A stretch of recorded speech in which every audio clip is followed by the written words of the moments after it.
Hi friends, இன்றைக்கி தலைக்கறி வச்சு ஒரு குழம்பு பண்ணலாங்க. கறி சுத்தப்படுத்திக்கலாம். குக்கர் வச்சாச்சுங்க. எண்ணெய் விட்டு கொஞ்சமாக வெங்காயம் சேர்த்திக்கிட்டேங்க. வெங்காயம் கொஞ்சம் வணங்கட்டுங்க. இஞ்சி பூண்டு பேஸ்ட்டு சேர்த்திக்கலாங்க. தக்காளி, சின்ன வெங்காயம், பட்டை, லவங்கம் எல்லாம் சோம்பு எல்லாம் சேர்த்தி இது பேஸ்ட்டு மாதிரி அரைச்சிட்டுங்க. அதையும் சேர்த்திட்டோம். கொஞ்சம் பச்சை வாசம் போகிற வரைக்கும் இதையும் வணக்கி விடலாங்க.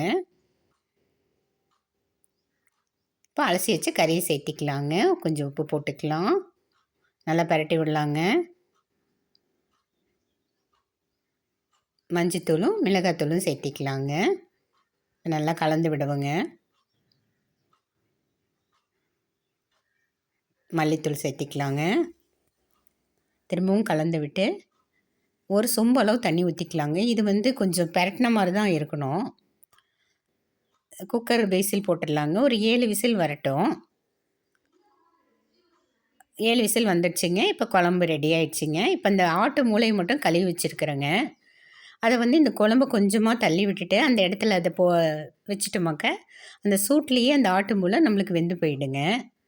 இதை தனியாக நம்ம செய்யணுன்னா தோசைக்கல்லையே மிளகும் உப்பும் போட்டு வறுத்துக்கலாங்க. அதுவும் நல்லா தாங்க இருக்கும். ஒரு 5 நிமிஷங்க கம்மி தீயில் வச்சிடலாம். அவ்வளோதாங்க. மல்லி இலை தூவி இறக்கிடலாங்க.